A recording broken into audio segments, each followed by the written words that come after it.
민수기 14장 11절 19절까지의 말씀을 우리 함께 찾아서 교독하도록 하겠습니다. 대화된 성경 구약성경 218페이지 14장 11절 찾으신 줄 알고 제가 먼저 읽겠습니다. 여호와께서 모세에게 이르시되 이 백성이 어느 때까지 나를 멸시하겠느냐? 내가 그들 중에 많은 이적을 행하였으나 어느 때까지 나를 믿지 않겠느냐?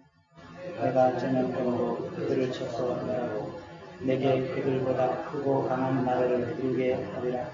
모세가 여호와께 여짜오되 애굽인 중에서 주의 능력으로 이 백성을 인도하여 내셨거늘 그리하시면 그들이 듣고 이 땅 거민에게 제한을 하리이다. 주 여호와께서 이 백성 중에 지심을 그들도 보았으니 곧 주의 여호와께서 대면하여 보이시며 주의 구름이 그들을 위해 섰으니 주께서 낮에는 구름 기둥 가운데에서 밤에는 불 기둥 가운데에서 그들 앞에 행하시는 것이니 이제 주께서 이 백성을 하나같이 죽이시면 주의 명성을 들은 여러 나라가 말하여 이르기를 여호와가 이 백성에게 주기로 맹세한 땅에 인도할 능력이 없으므로 광야에서 죽였다 하리이다. 이제 구하옵나니 이미 말씀하신 대로 주의 큰 권능을 나타내옵소서. 이르시기를 여호와는 이와기를 편리하시고 인자가 많아 죄악과 허물을 사하시나 형벌을 받을 자는 결단코 사하지 아니하시고 아버지의 죄악을 자식에게 갚아 3,4대까지 이르게 하리라 하셨나이다. 구하옵나니 주의 인자의 광대하심을 따라 이 백성의 죄악을 사하시되 애굽에서부터 지금까지 이 백성을 사하신 것 같이 사하시옵소서. 아멘. 오늘 본문을 조금 이해하려면 전체적인 배경을 좀 우리가 알아야 됩니다. 오늘 본문 바로 앞장 13장을 보시면 가나안 땅을 탐지하러 간 12정탐꾼의 보고가 기록되고 있습니다. 여러분들이 잘 아시다시피 10명의 정탐꾼들은 어떻게 보고합니까? 모세에게 그리고 회중 앞에서 이 가나안 땅에 거하는 백성들은 크고 장대한 사람들이 있어서 우리가 그것을 능히 점령할 수 없다라고 이야기합니다. 정말 그들은 큰 백성이고 거인, 안악 자손들이 살기 때문에 우리는 능히 그곳에 정복하고 들어갈 수 없다라고 이야기하는 것입니다. 그들은 가나안 정복에 대해서 매우 이렇게 비관적이고 회의적이고 부정적인 보고를 했던 것입니다. 가나안 땅에 살고 있는 민족과 또 자기들과 비교했을 때 스스로 그들은 나는 메뚜기고 그들은 거인이다라고 비하하고 있습니다. 그들은 가나안 땅에 살고 있는 민족들과 자신들을 비교해서 이제 스스로 메뚜기라고 말할 수밖에 없는 연약한 자들이 되었다는 것입니다. 하나님의 백성으로 자처했던 이스라엘 백성들이 하나님을 잊고 눈앞에 보이는 환경을 바라보면서 나는 메뚜기다. 우리는 메뚜기밖에 안 된다. 우리는 하찮은 피조물이다. 라고 지금 고백하고 있는 것입니다. 이들은 싸움도 하기 전에 이미 사기가 꺾인 상태입니다. 패배주의에 물들어 있는 것입니다. 이렇게 패배주의에 빠진 이 정탐꾼들의 보고를 들은 이스라엘 백성들이 어떻게 됩니까? 쉽게 물들어 버리죠. 14장 1절로 4절에 보시면 여호와 하나님을 향해서 어떻게 했다고 기록합니까? 불평을 쏟아놓기 시작합니다. 하나님이 이스라엘 백성들을 미워하셔서 지금까지 광야에서 고생하게 만들더니 이제는 이 가나안 사람들의 칼에 엎드려지게 만든다. 우리가 그들의 칼에 엎드려지도록 인도하신 하나님 원망스럽습니다. 라고 저들이 지금 비난하고 있다는 것이죠. 그리고 여호수아와 갈렙이 그런 소리를 듣고 아니다. 능히 하나님이 우리의 편이면 저들은 우리의 밥이다라고 말하고 이들이 저 가나안 땅을 정복하러 올라갑시다 라고 했을 때 저들의 반응이 어땠습니까? 10절에 보시면 나옵니다. 돌로 치려고 했다라고 이야기합니다. 아무리 하나님 편에서 좋은 말을 하고 하나님 편에서 가능성을 이야기한다 할지라도 패배주의에 빠진 사람들은 도리어 그들을 비방하고 책망한다는 거예요. 이러한 이들의 비난과 행동에 대해서 오늘 본문 11절에서 하나님이 반응하기 시작합니다. 이스라엘 백성들은 가나안 땅을 기업으로 주시겠다는 이 하나님의 약속보다도 이 10명의 연약한 패배주의에 빠져있는 회의주의에 빠져있는 이 정탐꾼들의 말을 더 믿었다는 것입니다. 하나님은 그들의 이러한 행위를 나를 멸시하는 것이다 라고 이야기합니다. 하나님을 믿지 않았잖아요. 하나님이 이미 내가 그 땅을 주겠다고 약속했는데도 불구하고 그 땅이 크고 장대한 사람들이 살기 때문에 능히 우리가 저들을 쫓아내고 그것을 정복할 수 없다라고 하는 말, 해주에 빠진, 비관주의에 빠진 이들의 말 때문에 온 백성들이 하나님을 원망하는 행위를 하고 있었다는 거죠. 바로 그 행위 자체가 불신앙의 표현이었습니다. 뿐만 아니라 불신앙적인 이 사고는 그들을 하나님에게서 멀어지도록 만들었고 결국 하나님은 이 이스라엘 백성들을 심판하시겠다고 말씀하신 거예요. 이처럼 불신앙으로 가득한 이 이스라엘을 향한 이 하나님의 계획은 전염병을 통해서 징계하였다는 것입니다. 하나님은 오늘 모세에게 이스라엘을 멸하시고 또 이 모세를 통해 더 크고 강한 민족을 세울 것을 말씀하고 계세요. 그런데 이 계획을 들은 모세는 어떻게 합니까? 이스라엘의 지도자 모세는 가만히 이것을 듣고 있지 않았습니다. 이어지는 13절 말씀을 보시면 그는 백성을 위해서 하나님께 중보기도를 하기 시작했습니다. 그 결과가 무엇입니까, 여러분? 오늘 읽은 본문 마지막 그 뒤편에 나옵니다. 20절에 내가 내 말대로 사하노라 라고 하나님께서 용서하시겠다고 말씀하십니다. 무슨 말씀입니까, 여러분? 모세가 중보기도를 했더니 하나님께서 어떻게 해요? 내가 너의 기도를 들어주겠다. 너의 기도 때문에 내가 저들의 죄를 사하겠다라고 약속하시는 것입니다. 이러한 모세의 중보기도를 통해서 저는 오늘 이 밤에 정말 우리가 기도하기 위해서 모였습니다. 기도하는 우리가 어떻게 하면 모세와 같이 응답받을 수 있는 기도를 할 수 있는지에 대해서 말씀을 통해서 잠시 살펴보기를 원합니다. 여러분, 오늘 본문에 봤더니 하나님은요, 하나님의 명예를 위한 중보기도에 응답하시는 것을 볼 수 있습니다. 본문 15절로 16절을 보십시오. 모세는 하나님이 이스라엘을 전염병으로 징계하신다는 그런 계획에 대해서 이의를 제기했습니다. 왜냐하면 하나님이 이 백성을 전염병으로 징계하시면 하나님의 명예가 실추되기 때문에 주변 국가들이 지금 현재 이스라엘 백성들을 어떻게 알고 있습니까? 하나님이 선택하시고 하나님이 이끌어온 하나님의 백성들이라고 알고 있습니다. 지금까지 그 백성들에게 놀라운 일들을 행하시고 인도해 오신 하나님이라고 알고 있어요. 그래서 주변 나라들은 그 하나님을 두려워하고 있습니다. 그런데 하나님이 이 백성을 병들어 죽게 한다면 어떻게 되겠습니까? 주변 국가들은 역시 그렇지. 그 하나님이란 그 신은 우리 신보다 약해. 정말 이 이스라엘을 가난으로 인도할 능력이 없으니까 이제 길에서 다 죽여버리는구나. 병들어 죽는 것도 하나 살려놓지도 못하는구나 라고 조롱할 것이라는 것입니다. 이럴 때 하나님의 이름이 조롱당하는 것을 모세는 염려했다는 거예요. 모세는 이러한 이유로 징계를 철회해달라고 하나님께 강청하는 것입니다. 이것은 하나님의 명예를 위한 것이었고 하나님의 영광을 위한 간구였다는 것입니다. 여러분, 이런 기도에 하나님은 응답하십니다. 우리의 기도는 어떻습니까, 여러분? 우리의 기도가 이 모세의 기도처럼 하나님의 명예와 영광을 위한 그런 기도를 드리고 있느냐 하는 것입니다. 아마도 우리 대부분은 자리에서 일어나기 전에 나와 내 가정을 위한 기도밖에 하지 않을 것입니다.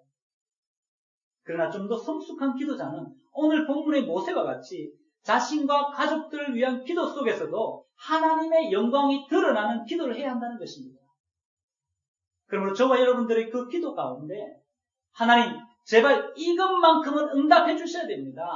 하나님 제발 이것만큼은 허락해 주셔야 됩니다. 이거 이번에 안 해주시면 내가 하나님 떠나겠습니다 라는 이런 기도 말고요. 이런 기도에 앞서서 우리가 해야 될 바로 그 기도는 하나님의 영광을 위해서 하나님 제가 아니면 내 자녀가 이러한 일들을 할 수 있도록 이번에 이 기회를 잡을 수 있도록 하나님 허락해 주십시오 라고 기도한다면 좀 더 성숙된 기도, 업그레이드된 응답받는 기도가 되는 줄 믿습니다. 여러분, 두 번째로 본문 17절로 18절 말씀을 보시면 하나님이 뭐라고 말씀하시냐면 하나님을 간증하는 기도에 응답하셨다라고 말씀하는 거예요. 앞서 살펴봤듯이 본문 13절 16절까지 모세는요 이스라엘 위해서 변호한 후에 그들을 위해서 이제 기도하기 시작합니다. 17절에 보면 구하온나니라는 이 단어가 나오죠. 그냥 구하는 게 아니에요. 이 단어는 히브리어 원어상에 보면 간청한다는 뜻의 단어를 사용하고 있습니다. 간절히 청하는 거죠. 간절함이 있다는 거예요. 이어서 모세는 이미 말씀하신 대로 주의 권능으로 나타내옵소서 다시 말해서 하나님 당신이 말씀하신 대로 당신의 권능을 이 백성들에게 나타내어 주십시오라고 간청하는 거예요. 여기서 큰 권능은 이스라엘을 약속의 땅으로 인도할 능력을 의미합니다. 그 주위에 있는 민족들이 여호와가 무능력하다고 조롱하지 않도록 과거에 이스라엘을 이 출애굽하게 하시고 낮에는 구름기둥으로 밤에는 불기둥으로 지키시고 그들을 보호하셨던 것처럼 또 반석에서 물이 나게 하시고 만나와 메추라기 주어서 그들을 먹게 하신 것처럼 오늘 이 자리에서 하나님이 이 패역한 백성 이스라엘이라 할지라도 이 백성을 약속의 땅으로 인도해달라고 그 하나님의 말씀을 가지고 간절히 간청하고 있는 것입니다.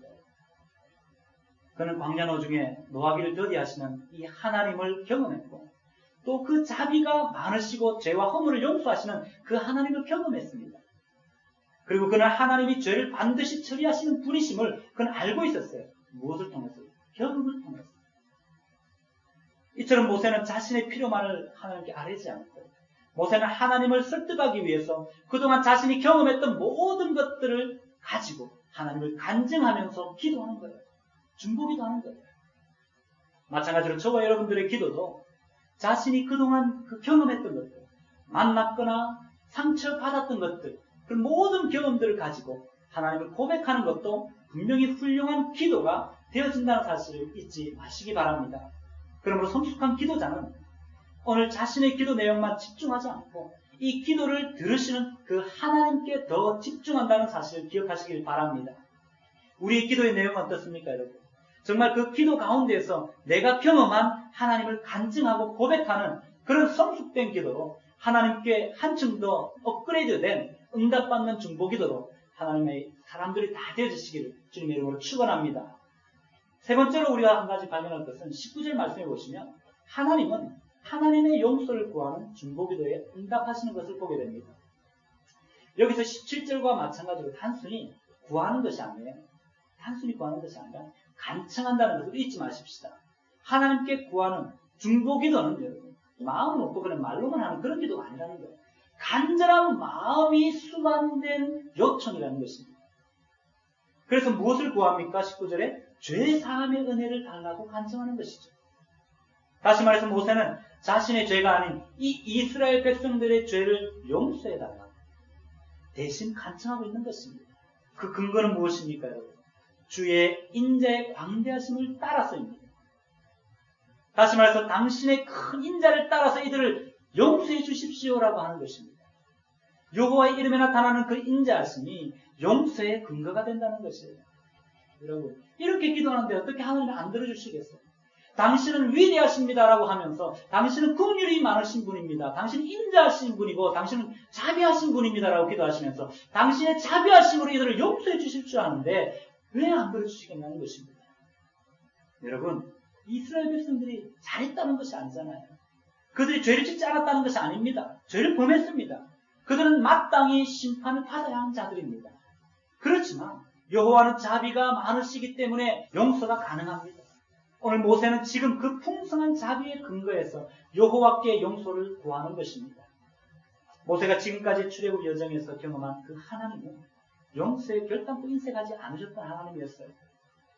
하나님은 죄를 반드시 징계하시는 분이시지만 동시에 용서를 구하는 모든 사람들에게는 용서를 베푸시는 분이었습니다. 모세는 이런 하나님의 성품을 알고 있었기 때문에 그 백성들이 범한 죄에 대해서 자신이 대신 용서를 구하는 것입니다.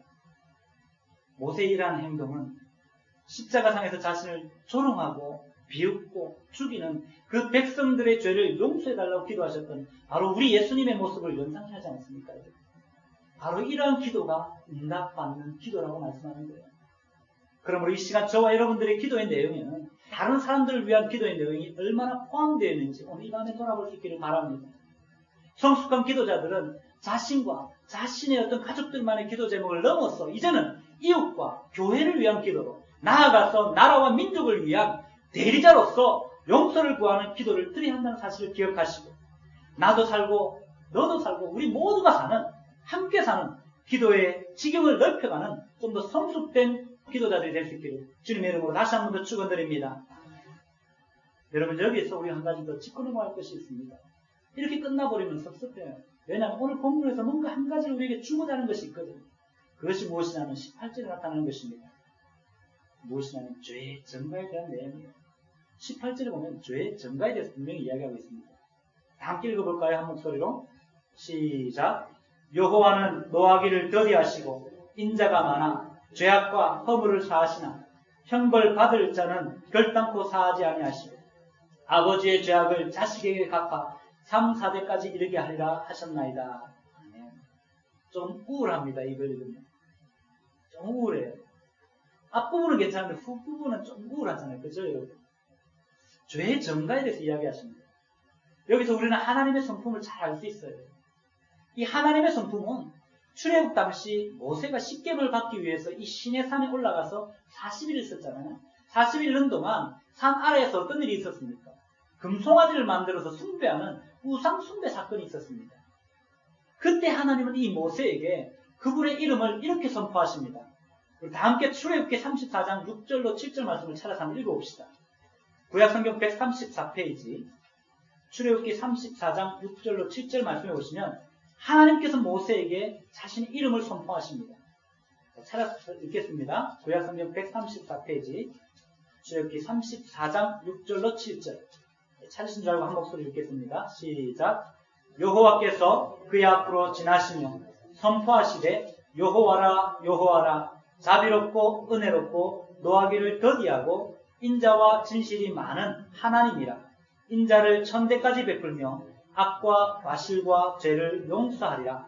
그러나 벌을 면제하지는 아니하고 아버지의 악행을 자손 3, 4대까지 보응하리라. 아멘.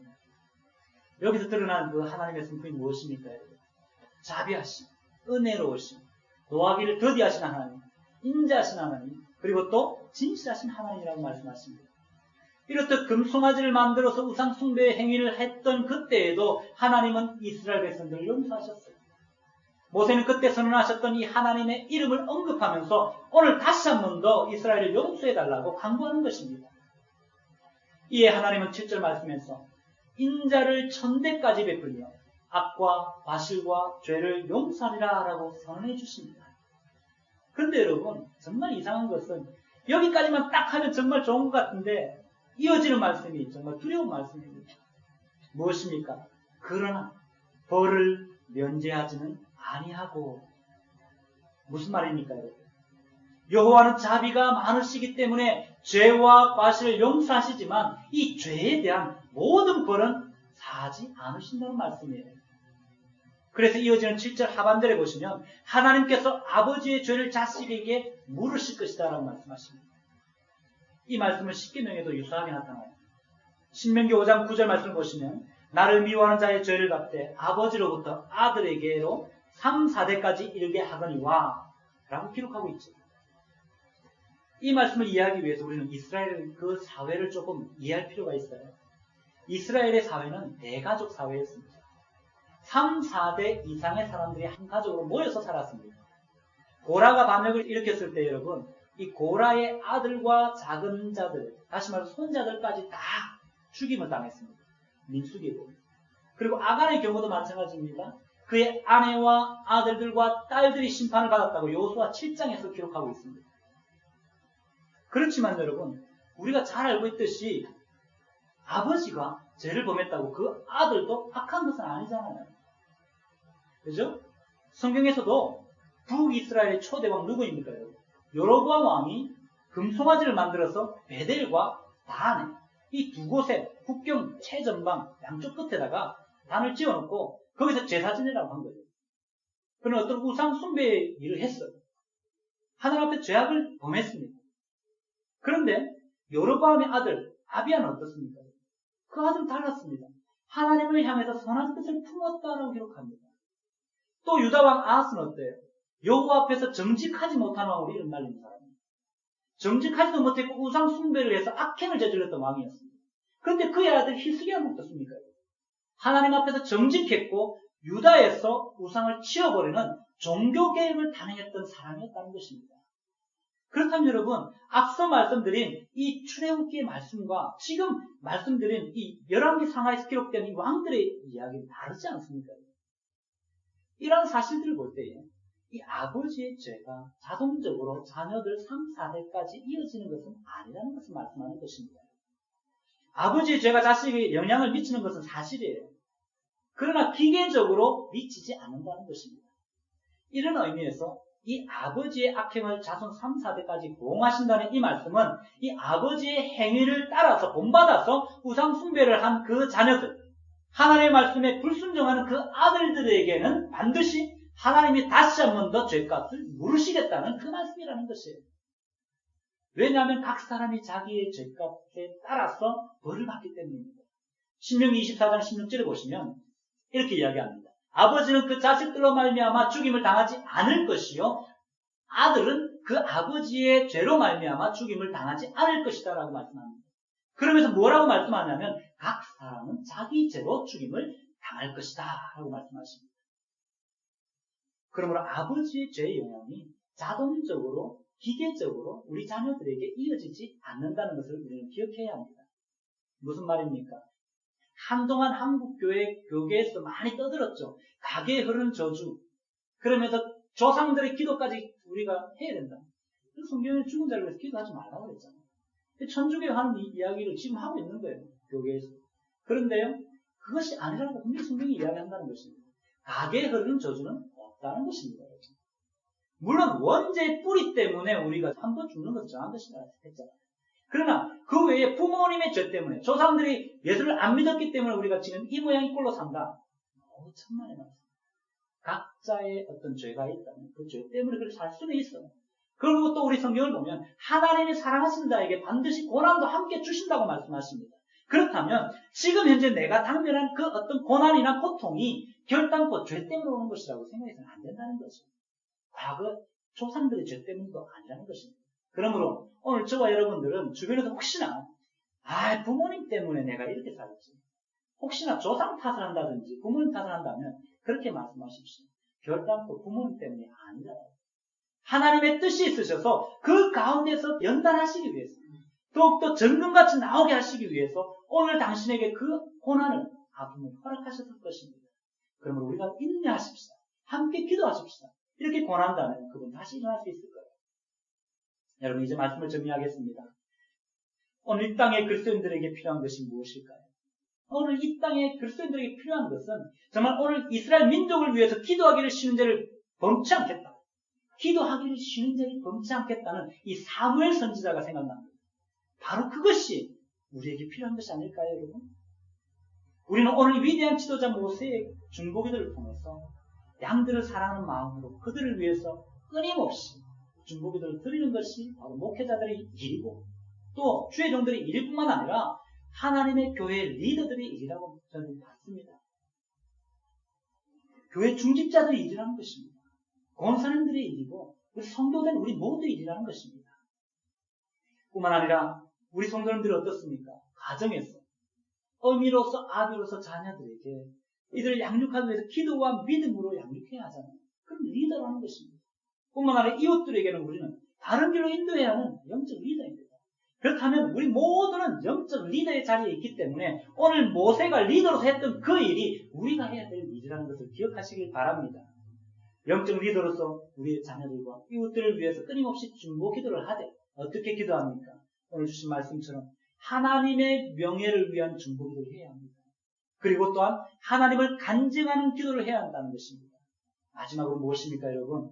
하나님께 내가 지은 죄는 아니라 할지라도 양들의 죄를 내가 지은 것과 같이 대신 하나님 앞에 용서를 구하는 어떤 그런 중보기도를 드릴 때 응답받는 능력 있는 중보기도가 되어진다는 사실 잊지 마시기 바랍니다. 또한 오늘 모세의 중보기도는 예수님의 중보를 예표하는 그런 것임을 기억하시고 오늘 저와 여러분들 또한 예수님의 본을 따라서 중보기도자로 새롭게 세워지시는 모든 성도들 되시길 주님의 이름으로 축원드립니다.